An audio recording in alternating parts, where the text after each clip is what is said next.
السلام علیکم۔ اپنے چینل پر ہم آپ کو خوش آمدید کہتے ہیں۔ ہر روز ایک نئی کہانی کو سننے کے لیے ہمارے چینل کو سبسکرائب کر لیں اور کہانی کو مکمل سنیں۔ شکریہ۔ صبح ہی صبح آج بادل برس چکے تھے۔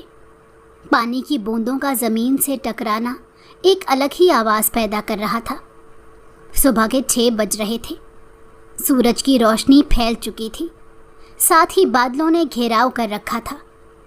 موسم بہت زیادہ حسین ہو رہا تھا، لیکن میرا دل بہت اداس تھا۔ بالکل آرام اور سکون برباد ہو چکا تھا۔ میں اپنی کھڑکی سے ہاتھ باہر نکال کر بارش کی ٹھنڈی بوندوں کو اپنے ہاتھ میں محسوس کرنا چاہتی تھی۔ میں اپنے موڈ کو موسم کے مطابق بنانا چاہتی تھی، لیکن دل کے موسم کا کیا کرتی جو ہنوز خراب تھا اور شاید ہمیشہ خراب ہی رہنا تھا۔ مجھے سمجھ نہیں آتی تھی کہ میں کیا کروں، کدھر جاؤں، کس سے کہوں، کس سے اپنے دل کا حال سناؤں۔ رات دن سکون برباد ہو چکا تھا۔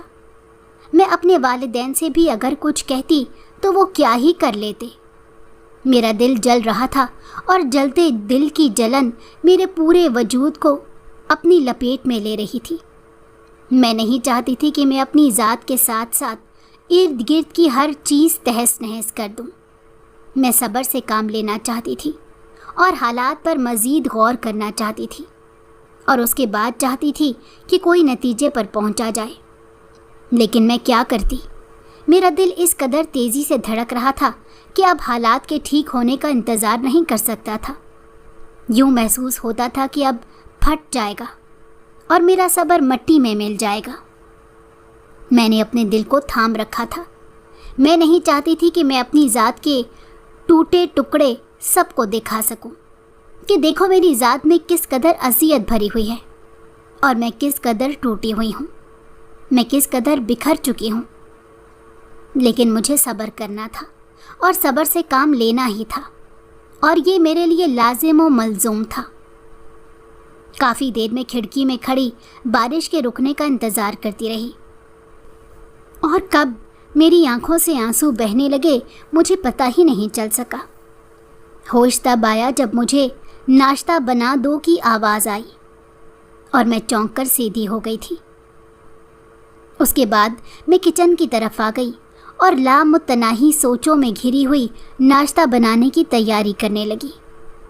میرے ذہن میں ایک ہی سوال بار بار گھوم رہا تھا کہ کیا کچھ بدل بھی سکے گا یا سب ایسے ہی رہے گا، اور اس پر بہت سے سوالیہ نشان میرے ذہن میں رقص کر رہے تھے۔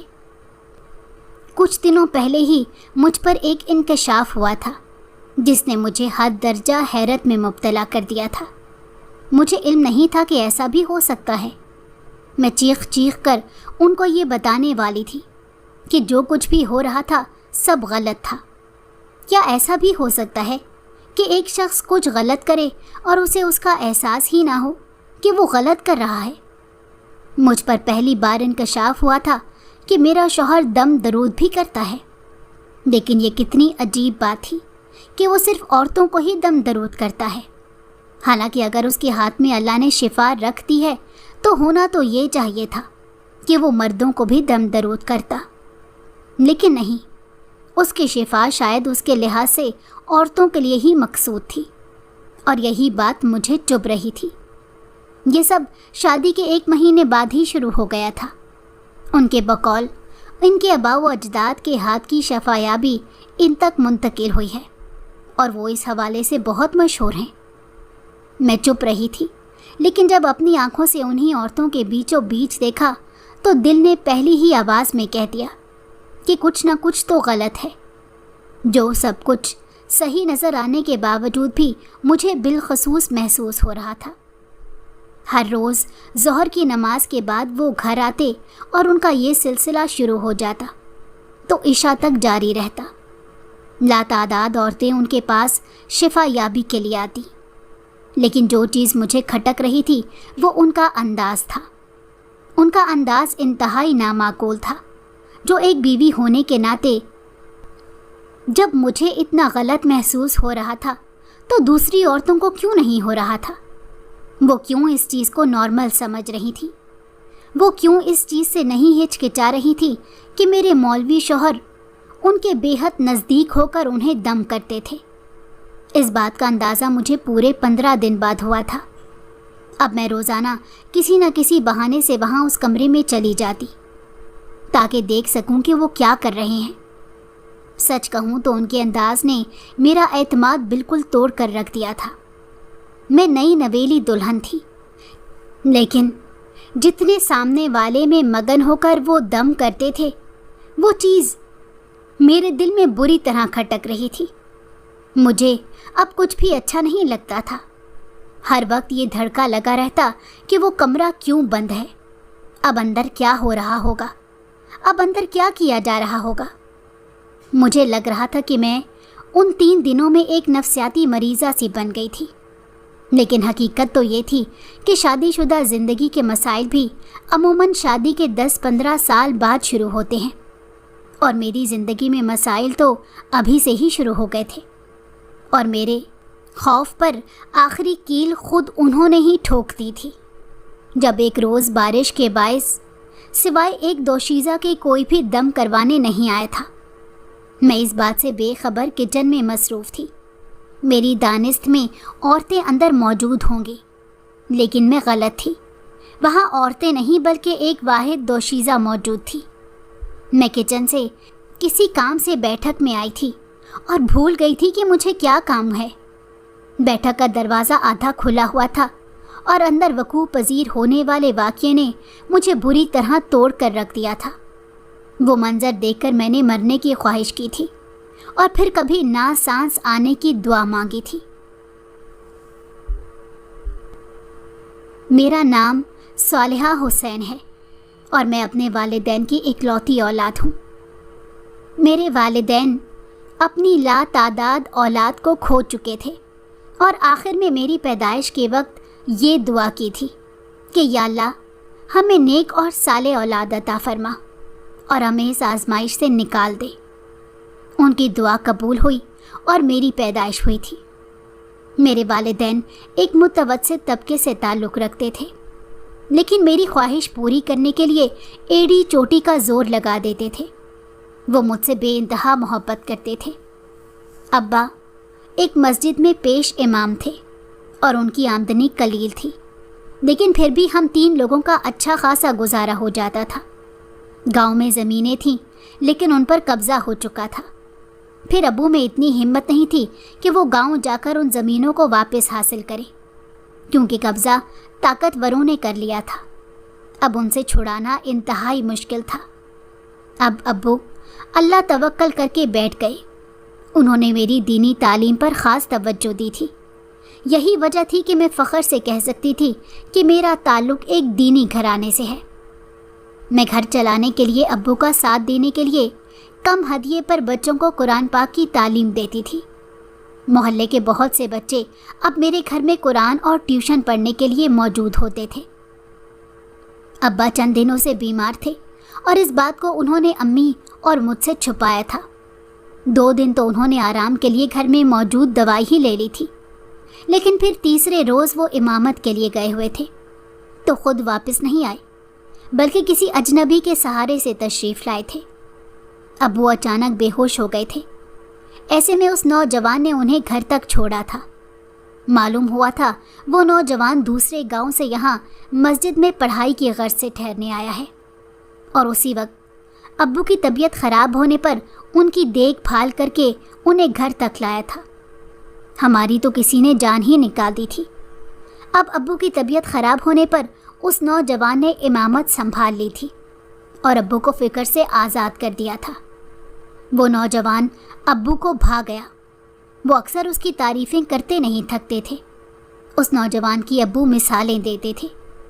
دوسری طرف ہمیں یہ خوشخبری ملی تھی کہ ابو کی وہ زمین جس پر قبضہ ہو گیا تھا وہ آدھی واپس کر دی گئی تھی۔ ابو نے وہ کاغذات میرے نام کر دیے تھے۔ ابو اب طبیعت کے خراب ہونے پر وہم کا شکار ہو گئے کہ میرے بعد میری بیٹی کا کیا ہوگا۔ دن رات انہیں یہی فکر کھائے جا رہی تھی۔ ہمارے گھر کے 2 کمرے تھے اور صحن میں ایک چھوٹا سٹور روم بنا ہوا تھا جس میں گھر کا کاڑ کباڑ رکھتے تھے۔ एक दिन अब्बा मस्जिद से आई तो अम्मी और मुझे बुलाकर स्टोर रूम खाली करने का कहा।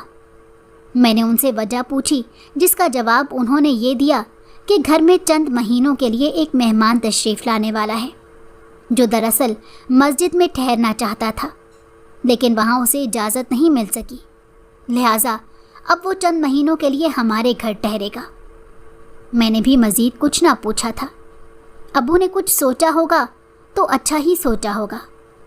हमने कमरा खाली कर दिया और मेहमान अगले दिन तशरीफ़ ला चुका था। आने वाले का नाम अब्दुल्ला था और अब्बू उसे मौलवी साहब के नाम से बुलाते थे।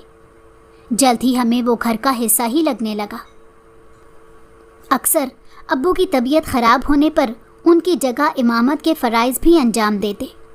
उन्होंने अपने अखलाक और किरदार से बहुत जल्द अब्बू के दिल में घर कर लिया था। ये वही नौजवान था जो अब्बू का तबीयत ख़राब होने पर ध्यान रखता था। अब्बू ने उन्हें मेरे लिए पसंद कर लिया था। अब्दुल्ला के वालिदैन हयात नहीं थे और वो अपने चचा चच्ची के साथ रहते थे।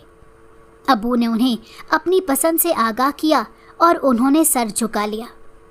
मुझसे रजामंदी पूछी गई तो मैंने जो आप लोगों की मर्ज़ी कहकर रजामंदी जाहिर कर दी। मुझे उस शख्स में इतने दिनों के दौरान ऐसी कोई बात नहीं दिखी थी कि मैं इस रिश्ते से इनकार कर सकूं। अब्दुल्ला एक सुलझी हुई शख्सियत के मालिक थे, कम गो थे और अपने काम से काम रखने वाले थे। ये मेरा मुशाहिदा था। इसी मुशाहिदे की बदौलत मुझे इस रिश्ते पर कोई एतराज़ ना था। अब्बा उनके गुण गाते थे। अब तो उन्हें दामाद के रूप में बेटा मिल गया था। वो बेहद खुश थे कि उन्होंने अपनी सालिया के लिए अपनी दानिस्त में बहुत अच्छे रिश्ते का इंतखाब किया था। लेकिन कौन जाने आगे क्या होगा। कोई नहीं जान सकता था कि आगे उनके लिए किस्मत ने क्या लिख रखा था। मेरे साथ भी कुछ ऐसा ही होने वाला था और मैं बेखबर अपनी नई ज़िंदगी के लिए ख्वाब बुन रही थी। मेरी शादी की तकरीब एक सादा सी निकाह की तकरीब थी जो घर पर ही मुनक्किद कर दी गई। अब्बू ने मेरे जहेज़ में मुझे 2 कमरे का घर बतौर तोहफ़ा दिया था, जो उनकी ज़िंदगी भर की जमा पूंजी पर मुश्तमिल था। और यूँ उन्होंने अब्दुल्ला को घर दामाद बनाने के बजाय मुझे अलग घर लेकर देने का इंतखाब किया। मैं भी इस फैसले से खुश थी। यूँ मैं अब्दुल्ला की दुल्हन बनकर अपने दूसरे घर आ गई और एक नई ज़िंदगी की शुरुआत हो गई थी। मेरी शादीशुदा ज़िंदगी के इब्तदाई दिन बहुत बेहतरीन गुज़रे थे। अब्दुल्ला अब तक एक बहुत अच्छे शौहर साबित हुए थे। उनका इखलाक और किरदार बेहतरीन था। उन्होंने मुझे मेरे वालिदैन की कमी महसूस नहीं होने दी थी। मैं ख़ुद को बहुत खुशकिस्मत तसव्वुर कर रही थी कि मैं उनकी बीवी बनी थी, लेकिन मुझे क्या मालूम था कि मेरी ये खुशी आर्जी साबित होने वाली है और मैं किसी गहरी खाई में औंधे मुंह गिरने वाली हूँ। मैं बेखबर थी कि मेरी ज़िंदगी में मेरे लिए एक इंतहाई बड़ी आजमाइश सामने आने वाली थी और मैं खाली हाथ रह जाने वाली थी। मेरी खुशियाँ आर्जी साबित होने वाली थी और मुझे ज़िंदगी का एक ऐसा भयानक ख्वाब दिखाने वाली थी जिसका अक्स मुझे ज़िंदगी भर महसूस होने वाला था। मैंने कमरे का दरवाज़ा खोलकर वो भयानक मंजर देख ही लिया था, जिसके बाद मैंने मरने की ख्वाहिश की थी। अब्दुल्ला दम के लिए आने वाली दोशीज़ा का हाथ अपने हाथ में लेकर चूम रहे थे और मैं वहीं खड़ी की खड़ी रह गई थी। मेरी सिसकी बुलंद हुई जिसे मैंने मुंह पर हाथ रखकर दबा लिया था। मैं हद दर्जा माऊफ जहन के साथ बग़ैर आवाज़ किए दोबारा किचन में आ गई थी। ये शादी के महज 2 महीने बाद की बात थी जब मुझे ये इंकशाफ हुआ कि अब्दुल्ला दम दरूद करते थे। हुआ कुछ यूँ था कि चंद औरतें हमारे घर आईं और उन्होंने दम दरूद का कहा था, जिस पर मैंने उन्हें कहा था कि यहाँ कोई दम नहीं किया जाता, शायद उन्हें गलत फहमी हुई है। लेकिन गलत फहमी तो दरअसल मुझे हुई थी। उन औरतों की आवाज़ सुनकर अब्दुल्ला बाहर की तरफ आ गए। उनको देखकर औरतों ने मौलवी साहब आ गए कहना शुरू कर दिया। मैं हैरान परेशान ये मंजर देख रही थी और अब्दुल्ला उन्हें लेकर हमारे दूसरे कमरे में चले गए थे। कुल 4 औरतें थीं। मैं भी उनके पीछे गई थी और सारा मंजर देखने लगी थी। अब्दुल्ला उन औरतों के करीब बैठकर उन्हें दम कर रहे थे और उन्होंने खुश होकर इन्हें हदिया थमाया था। मैंने उन औरतों के जाने के बाद ही अब्दुल्ला से पूछा कि ये सब क्या सिलसिला है, जिस पर उन्होंने कहा कि मैं पहले मौलवी साहब के नाम से मशहूर था और मैं लोगों को दम दरूद करता था। ये मेरे वालिदैन से मुझ में मुंतकिल हुआ है और मेरे अबाओ अजदाद के हाथों से शिफा मेरे हाथों में मुंतकिल हुई है। मैं औरतों को दम करता हूँ, उन्हें शफा हासिल होती है। मुझे उनकी बात बेहद अजीब लगी थी, इसलिए मैंने उनसे पूछ लिया कि क्या आप मर्दों को दम नहीं करते, जिस पर उन्होंने कहा कि हम पर और हमारे ख़ानदान पर ये अल्लाह का करम है कि हमारे हाथों से नस्लों की अमीन औरतों का ही दम किया जाता है और उनको शिफा हासिल होती है। उनकी बात सुनकर मैंने उनसे कहा कि आपने उनसे पहले कभी इस बात का जिक्र नहीं किया। मेरे लहजे में सख्ती थी और अंदाज में चुभन थी। मुझे पता नहीं क्यों उनका यूं औरतों को दम करना पसंद नहीं आया था। उन्होंने मेरे कहने पर गौर नहीं किया। मैं कहना चाहती थी कि वो अब इस सिलसिले को यहीं ख़त्म कर दें, क्योंकि मैं अब आराम और सुकून की ज़िंदगी चाहती थी। मेरे घर में रोज़ यूं औरतों का तांता बंधना मुझे सोच कर ही अजीब सा महसूस होता था, लेकिन मैं कह नहीं सकी थी। वो मेरे शौहर थे और फिर हमारी शादी को इतना अरसा नहीं हुआ था कि मैं उनसे यूं बेधड़क ये बात कह सकूं। मेरा अंदाज़ा सही निकला।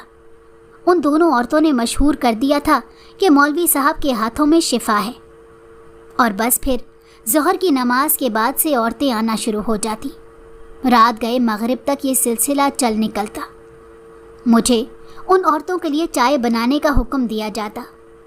पहले 2-3 दिन तो मैंने बग़ैर चूँ चरा किए चाय बना दी थी, लेकिन फिर मेरी हिम्मत जवाब देने लगी थी। मैंने उन्हें मना कर दिया था, जिसकी वजह से कुछ रोज़ हमारे दरमियान अन बन रही। मुझे समझ में नहीं आ रहा था कि मैं उन्हें कैसे मना करूं कि वो ये सारे सिलसिले अब ख़त्म कर दें, लेकिन मुझे तो ऐसा लगता था कि एक कारोबारी सिलसिला उनके हाथों लग गया है, जिसे वो मुकम्मल कैश करना चाहते थे। इन साइल औरतों में बड़ी तादाद नौजवान लड़कियों की थी, जो किसी भी तरह शरई पर्दे में ना आती थी। मौलवी साहब की आदत थी कि वो दम दरूद के वक्त दरवाज़ा बंद रखते थे, लेकिन 1-2 बार मैंने तजस्सुस के हाथों मजबूर होकर दरवाज़ा खोलकर अंदर झांका था। वो हमारे घर के वाहिद सोफ़े पर बराजमान होते थे, और वो सोफ़ा ऐसा था कि एक वक्त में एक ही शख्स बैठ सकता था, लेकिन मौलवी साहब दम के लिए ख़ुद तो उस पर बैठते थे, जबकि औरतों को अपने कदमों में बिठाकर फिर उनके करीब होकर तकरीबन झुककर उन्हें दम करते थे। कभी कभी तो औरतें उनके साथ उसी एक सोफ़े पर बैठ जाती थीं, जिस पर जगह ना होने के बराबर थी। मुझे ये सब कुछ गलत लगता था। वो जिस तरह उनके करीब होकर उन पर दम करते थे, वो तरीका ही मुझे गलत लगता था। 1-2 बार मैंने उन्हें दबे अल्फाजों में समझाने की कोशिश की थी कि वो ऐसा ना करें, लेकिन उन पर जैसे कोई असर ही नहीं हुआ था। उन्होंने मेरी बात को एक कान से सुनकर दूसरे कान से निकाल दिया था। मैंने उन्हें बहुत बार समझाने की कोशिश की थी कि ये तो अल्लाह की नाराज़गी को दावत देने वाली बात है। अल्लाह ताला कभी भी ये नहीं कहता कि दूसरे बंदों की मदद ना करें, लेकिन वो ये भी नहीं कहता कि गैर शरई रास्ता इख्तियार किया जाए। मैं उन्हें यही बात समझाना चाहती थी कि अगर वो उनकी मदद करना चाहते थे और उन्हें शिफा याबी भी पहुंचाना चाहते थे, तो वो पर्दे के पीछे से भी दम कर सकते थे, लेकिन उनके दम करने के अंदाज में तो उनके दरमियान और औरतों के दरमियान कोई पर्दा ना होने के बराबर होता था, और उनके इस कदर तकल्लुफ़ाना अंदाज पर मैं अंदर ही अंदर जलने कुड़ने लग गई थी। मेरे दिन रात अब इन्हीं सोचों में गुजरते थे कि मैं उन्हें किस तरह से इससे छुटकारा दिला सकूं। मैंने अम्मी से भी बात की थी, लेकिन अम्मी ने मुझे ही बुरा भला कहा था कि मैं अपने ही शौहर पर शक कर रही हूँ।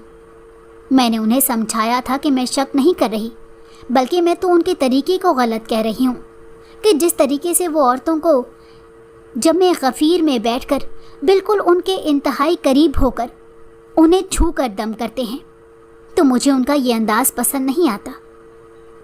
अम्मी फिर भी मेरी बात से मुत्तफिक नहीं हुई थी। उनके नज़दीक अब्दुल्ला जैसा दामाद मिलना नामुमकिन था। उन्होंने मुझे खबरदार किया था कि आइंदा मैं उसे परेशान ना करूं, और मैं अम्मी को देख कर रह गई थी कि उन्होंने मुझसे किस बात का मुतालबा कर दिया है। मैं उनकी बीवी थी और मुझे उनका जो अंदाज गलत लग रहा था तो मैं उस अंदाज को गलत कहना चाहती थी और उन्हें बताना चाहती थी कि वो जो कुछ भी कर रहे हैं वो इस्लामी उसूलों के ख़िलाफ़ है, वो शरीयत के मुनाफी है, और शरीयत में ऐसा कभी भी नहीं लिखा कि दूसरों को शिफाए पहुंचाने के लिए शरीयत के तमाम उसूलों को तहस नहस कर दिया जाए, और शिफा याबी पहुंचाई भी तो दूसरी सिन्फ की ज़ात को जा रही है। अब ये हाल हो गया था कि शादी के शुरू के दिन जो मेरे इंतहाई हसीन गुजरे थे, मेरे दरमियान वाले दिन इंतहाई बुरे गुजर रहे थे। मैं दिन ब दिन दुबली पतली होती जा रही थी। मेरी रंगत जो बहुत ज़्यादा गोरी होती थी अब सांवली हो गई थी। मेरे दिन रात इन्हीं सोचों के दरमियान गुजरते थे कि मैं जाकर उनके दरमियान बैठ जाऊं ताकि उन्हें थोड़ा एहसास हो कि बीवी सामने है। मैं किसी औरत के इस कदर करीब होकर उसे दम दरूद ना करूं, और मुझे 100% पता था कि अगर मैं उनके दरमियान जाकर बैठ भी गई तब भी वो बाज नहीं आएंगे। उनका किरदार और इखलाक जिससे मैं बेहद मुतासिर हुई थी अब ना जाने क्यों मेरे अंदर चूर चूर होता जा रहा था, बिखरता जा रहा था। मैं अपने हाथों से अपने घर को तोड़ने की तरफ धकेल दिया था। मैं चाहती थी तो बहुत कुछ कर सकती थी, लेकिन कोई चीज़ थी जो मुझे रोक रही थी। मैं अपने वालिदैन की बदनामी से डरती थी। मैं नहीं चाहती थी कि मुझ पर तलाक का धब्बा लग जाए। मुझे ये पसंद नहीं आ रहा था कि वो बीवी की मौजूदगी के बावजूद हज़ारों औरतों के बेहद करीब होकर, बिल्कुल बेतकल्लुफ़ होकर सारे उसूल भूल जाएं और सिर्फ अपने दम दरूद को याद रखें। फिर एक दिन तो मेरे सब्र जवाब ही दे गया था। हुआ कुछ यूँ था कि एक इंतहाई खूबसूरत और नौजवान दोशीज़ा उनके पास दम करवाने के लिए आई थी। उन्होंने सबसे पहले उसे अपने करीब सोफे पर बैठा लिया था और फिर दूसरी औरत को उठकर दरवाज़ा बंद करने का कहा था। मैं खिड़की से सारा मंजर देख रही थी। उस दोशीज़ा को न जाने क्या हो रहा था कि वो झूल रही थी, और मौलवी साहब तो उसी मौके की तलाश में थे। मेरी मुट्ठियाँ भींच गई थी और मेरे चेहरे पर खून की रवानी तेज़ी से गर्दिश कर रही थी। मैं गुस्से से लाल पीली हो रही थी, लेकिन अंदर बैठे शख्स को ज़रा भी शर्मो हया छू कर न गुजरी थी। उन्होंने उस दोशीज़ा का दुपट्टा खोलकर उसके बाल अपने हाथ में लिए थे और उसके बेहद करीब होकर उसे दम करना शुरू किया था। उस दोशीज़ा और मौलवी साहब यानी मेरे शौहर के दरमियान बिल्कुल कोई फासला नहीं था। उनकी सांसें बासानी उस दोशीज़ा के मुंह पर महसूस हो रही थी, और मैं यानी उस शख्स की बीवी ये सारा मंजर देखकर गुस्से से पेचोताप खा रही थी। मेरा दिल चाह रहा था कि मैं सबको बाहर निकालकर उस शख्स पर चीखूं चिल्लाऊं जिसने चंद महीने में अपनी हदें पार करना शुरू कर दी थी। मैं अब सब्र से सबके जाने का इंतज़ार करने लगी।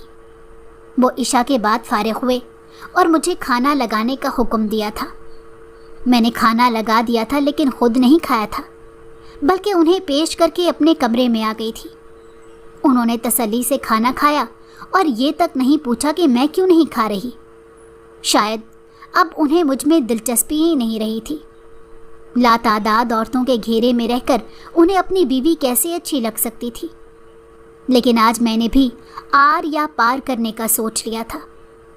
मौलवी साहब अंदर आए थे और मुझे जागते देखकर हैरान हुए थे कि तुम अब तक सोई नहीं हो, जिस पर मैंने उन्हें कहा था कि मैं तो बहुत पहले से जाग गई हूँ और सारा तमाशा देख रही हूँ। मेरे लफ्ज़ तमाशा कहने पर उन्होंने सवालिया नज़रों से मुझे देखा था और कहा था कि मैं किस तमाशे की बात कर रही हूँ, जिस पर मैंने उन्हें आज दोशीज़ा पर दम करने का हाल सुनाया था। उनके चेहरे पर एक रंग आकर गुजर गया और उन्होंने मुझे बेनुक्त सुनाई थी। उन्होंने मुझ पर तंज करना शुरू कर दिया था कि मैं उनकी जासूसी करती रहती हूँ और उन पर शक करती हूँ। उनके ख़ानदानी शफायाबी के अमल को बेकार समझती हूँ। और भी न जाने उन्होंने क्या कुछ कह दिया था, लेकिन मैं चुप सी हो गई थी। मुझे उनसे यही उम्मीद थी, वो यही सब कर सकते थे। उस रात मैंने पूरी रात जाकर गुजारी थी और वो मेरे बारे में बेखबर अपने ही करतूतों को दुरुस्त साबित करके नींद की गहरी वादी में खो चुके थे। मेरा दिल खून के आंसू रो रहा था और फटता जा रहा था। मेरे जिस्म से जान निकलती हुई महसूस हो रही थी। सुबह उठते ही मुझे ज़ोर से चक्कर आए और मैं गिरते हुए बची थी। मुझ में बिल्कुल भी हिम्मत नहीं थी कि मैं उठकर घर के दूसरे काम कर सकूं, लेकिन मुझे ही हिम्मत करनी थी और सब काम करने थे। दिल ज़ख्मी ज़ख्मी सा था और ज़ख्म से खून रिस रहा था, लेकिन लबों पर कुफ्ल लगाए मैं सारे काम अंजाम दे रही थी। मौलवी साहब उठ चुके थे और नहाने के लिए चले गए थे। मैं उनका नाश्ता बना रही थी कि दरवाजे पर दस्तक हुई। मुझे ताज्जुब हुआ कि इतनी सुबह कौन हो सकता है। मैंने दरवाज़ा खोला तो सामने रुखसाना आंटी खड़ी थी। उन्होंने मुझसे सरगोशी नुमा अंदाज में कहा कि मुझे तुमसे ज़रूरी बात करनी है। मैंने उन्हें अंदर आने का कहा और बैठक में ले गई। उन्होंने मुझसे पूछा कि क्या तुम्हारा शौहर घर में मौजूद है, जिस पर मैंने इस बात में सर हिलाया। उन्होंने मेरे नज़दीक होकर मुझे कहना शुरू किया कि बेटी, तुम्हारे बाप की इस मोहल्ले में बड़ी इज़्ज़त है, तुम्हें इस इज़्ज़त को बरकरार रखना है। मैंने नासमझी से उनकी तरफ देखा था कि आखिर वो कहना क्या चाहती हैं, जिस पर उन्होंने कहा था कि मैंने तुम्हारे शौहर के बारे में मोहल्ले की कुछ औरतों से अच्छी बातें नहीं सुनी। मैं सुन होकर रह गई थी। जिस राज को मैं दिल में दबाए हुए थी, वो राज तो बाहर फैल चुका था। मेरा दिल चाहा कि मैं वहाँ से भाग जाऊँ और फिर कभी किसी को नज़र ना आऊँ। मैं सबसे दूर भाग जाना चाहती थी। मेरे शौहर ने मुझे किसी को मुंह दिखाने के लायक नहीं रखा था, और कल ज़रा सा इस्तफसार करने पर उन्होंने मुझे 2 टके का कर दिया था, जिसकी कोई कदर व कीमत नहीं थी।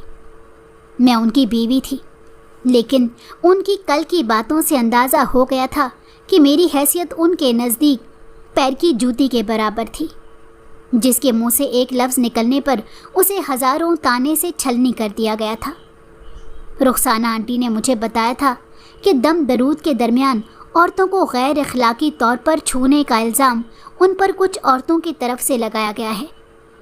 उन्होंने मुझे अपने शौहर पर नज़र रखने का कहा था, और मैं सुन होते दिमाग के साथ उनकी तरफ देख कर रह गई कि नज़र तो मैं उन पर कितने दिनों से रख रही थी, लेकिन इसका कोई फ़ायदा नहीं था। उन्होंने मेरे शिकायत करने पर उल्टा मुझ पर ही चढ़ाई शुरू कर दी थी, और मैं खामोश होकर रह गई थी। रुखसाना आंटी तो मुझे ख़बरदार करके जा चुकी थी, लेकिन मैं एक बार फिर अपने ज़ख्मी दिल की टूटी किरचियाँ समेटने में लग गई। मेरे शौहर ने उन औरतों के लिए मुझसे बातचीत करना भी बंद कर दी थी, और मैं दोबारा से अकेले ज़िंदगी गुजार रही थी। एक ही छत के नीचे रहते हुए वो मुझसे बात तक करना गवारा नहीं कर रहे थे। बहरहाल घर के सुकून को बरकरार रखने के लिए मुझे ही बात करनी पड़ी।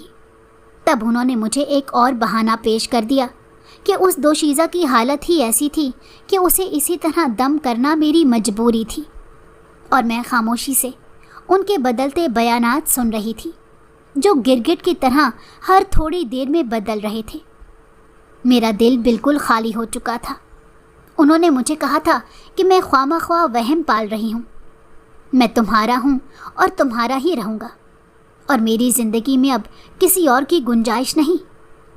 मैंने ना चाहते हुए भी उनकी बात का यकीन कर लिया, और दिल ने एक बार फिर उनके हक़ में गवाही दी थी कि मुझे उन्हें एक और मौका देना चाहिए, और अपनी ज़िंदगी को पुरसकून बनाने के लिए मुझे उन पर शक को ख़त्म करना होगा।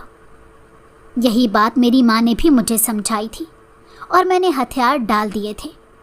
मैंने अपने दिल को समझाया कि शायद मैं ही गलत हूँ और मेरे शौहर ठीक है। मैं नहीं जानती थी कि मेरा उन पर दोबारा यकीन करना मेरे लिए क्या रुख लेने वाला था। मैंने पहले की तरह उनका ख्याल रखना शुरू कर दिया, लेकिन दिल में अभी भी एक खलिश सी थी, औरतों का सिलसिला तो फिर से शुरू हो गया। उन्होंने मेरे कहने के बावजूद ये सिलसिला नहीं छोड़ा। उनके नज़दीक मेरी बात की कोई अहमियत नहीं थी।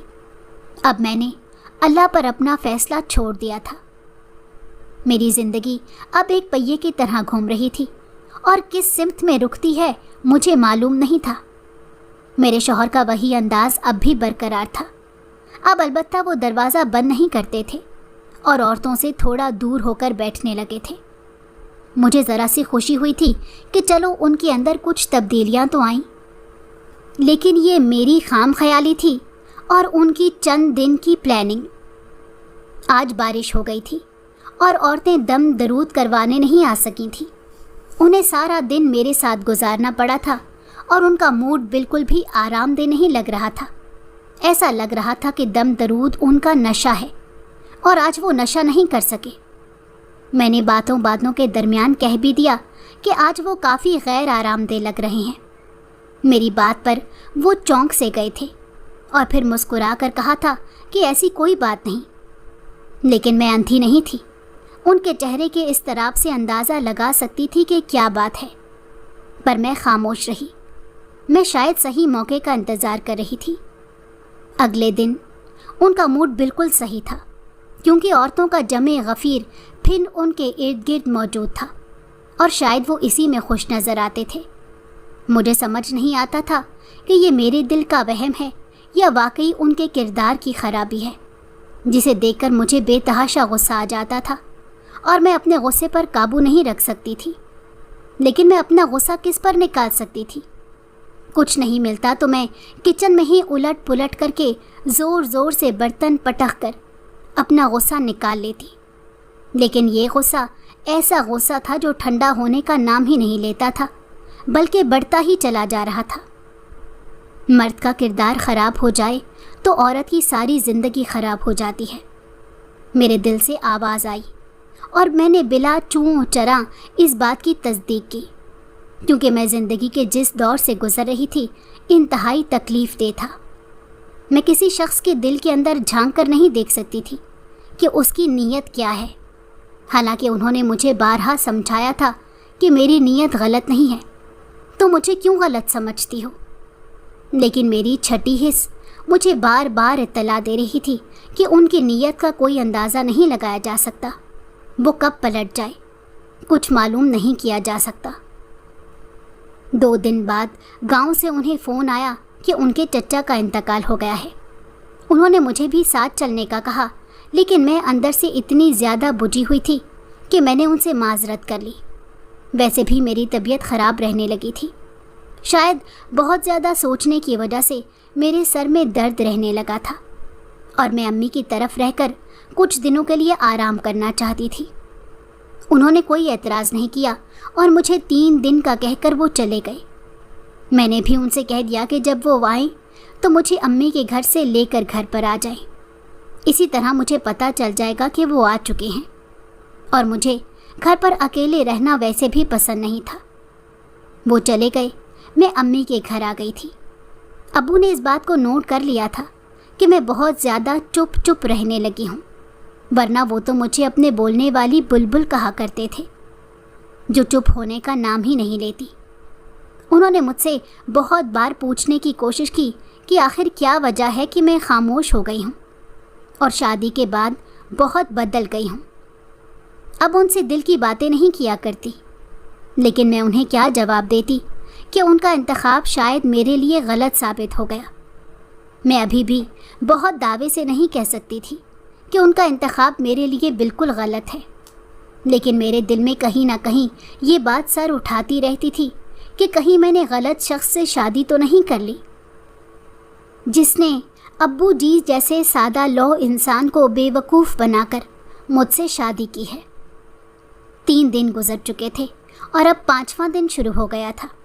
वो घर पर नहीं आए थे, क्योंकि मैंने उन्हें कहा था कि वो घर पर आएं तो मुझे भी लेते जाएं।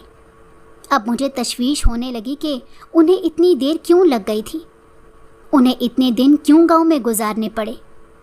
फिर मेरे दिल ने कहा कि वो उनके चचा जान थे, शायद इसी वजह से वहाँ ज़्यादा देर रुक गए थे। जब छठा दिन भी आधा गुजर गया तो मैंने अपने वालिदैन से कहा कि मैं अपने घर जाना चाहती हूँ। मेरे अब्बू ने मुझे कहा कि मैं तुम्हें छोड़ देता हूँ, लेकिन मैंने उन्हें मना कर दिया और ख़ुद ही घर के लिए निकल पड़ी। रास्ते में मुझे दोबारा रुखसाना आंटी मिली और उन्होंने मुझे घेर लिया था। फिर एक साइड पर ले जाकर मुझे कहा कि मैंने तुमसे कहा भी था तुम अपने शौहर पर नज़र रखो, लेकिन तुम क्या कर रही हो? अभी तुम्हारी शादी को महज 4 महीने भी नहीं हुए और तुमने इस तरह से शुतर बेमुहार की तरह छोड़ दिया है। मैंने उन्हें कहा कि इस वक्त वो अपने चचा की वफ़ात के मौके पर गांव गए हुए हैं। मैं जो पीछा छुड़ाना चाहती थी, लेकिन मेरी बात सुनकर उन्होंने कहा कि अगर वो गांव गया हुआ है तो घर में कौन है जो दम कर रहा है। उनकी बात सुनकर मुझे झटका लगा। उन्होंने कहा था कि उनकी पड़ोसन अभी अभी वहाँ से दम करवा कर वापस आई है। वहाँ औरतों का रश लगा हुआ है। मेरे पैरों तले से ज़मीन निकल गई और मुझे यूँ महसूस हुआ कि किसी ने एक ज़ोरदार तमाचा मेरे मुंह पर दे मारा हो। मुझे दूसरों से पता चल रहा था कि मेरा शौहर मेरे घर पर मौजूद है और फिर से वहीं दम दरूद में मगन है। शायद उसे भी यही अच्छा लगता है कि वो औरतों के जमे गफ़ीर को अपने इर्द गिर्द जमा करे और फिर उनसे अपनी मर्ज़ी की हरकतें करे। मेरा दिल चाह रहा था कि मैं वहीं रोड पर बैठकर धाड़े मार मार कर रोऊं, इतना रोऊं कि मेरा सारा गम मेरे आंसुओं में बह जाए। लेकिन मैं ये भी नहीं कर सकती थी। मैं अपने गम को बाहर भी नहीं निकाल सकती थी और अंदर ही अंदर वो मुझे ख़त्म करता जा रहा था। मैं घर आ गई और बग़ैर किसी आहट के किचन में चाय बनाने लग गई।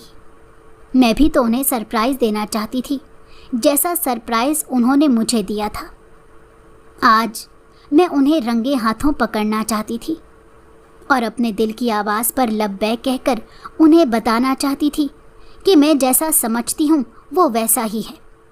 उसकी नीयत भी गलत है और उसके इरादे भी गलत हैं और उसका किरदार भी मशकूक है और उसका इखलाक भी गलीज़ है। उन्होंने मेरे अब्बू को बेवकूफ़ बनाकर उनकी बेटी से शादी करके घर भी हथिया लिया और अब जायदाद में भी, जिसमें ज़मीन का एक टुकड़ा मुझे मिला था, अपने नाम करवाना चाहते थे। ये बात तो मुझे अब्बू से पता चली थी। मैंने साफ इनकार कर दिया था कि वो किसी से इतना भी मुतासिर ना हो कि अपनी जायदाद ही उसके नाम करते फिरे। बेशक वो मेरे नाम ना करें, लेकिन अब्दुल्ला के नाम पर भी ना करें। अब्बू ने मुझे तंबीह की कि अपने शौहर के बारे में मैं ऐसी बात ना करूं, लेकिन मैं उन्हें क्या बताती कि उनके मौलवी साहब ने तो मेरे पूरे वजूद को ज़ख्मी करके रख दिया है। और जब उनसे ये बात कही जाती है कि वो गलत नीयत से दम दरूद करते हैं, तो वो मुझे इस बात पर बावर कराते हैं कि मेरी नीयत गलत नहीं है और ये दम दरूद करने का यही तरीका है। वो समझते हैं कि मैं एक दूध पीती बच्ची हूँ जिसे लॉलीपॉप देकर वो चुप करवा लेंगे। औरतें आहिस्ता आहिस्ता करके रुखसत होने लगी थीं, लेकिन फिर भी बैठक का दरवाज़ा बंद था। जहाँ तक मेरा अंदाज़ा था, सारी औरतें रुखसत हो चुकी थीं, लेकिन मेरा अंदाज़ा गलत था। बैठक का दरवाज़ा बंद था, जिसका मतलब था कि अंदर कोई मौजूद है। मैंने दाएं जानिब खिड़की से झांक कर अंदर देखा और मुझे खुद अपने वजूद से भी नफ़रत हो गई। मौलवी साहब उसी दोशीज़ा से अटकेलियाँ करते हुए पाए गए थे। उस लड़की का दुपट्टा गले में था और बाल खुले हुए थे।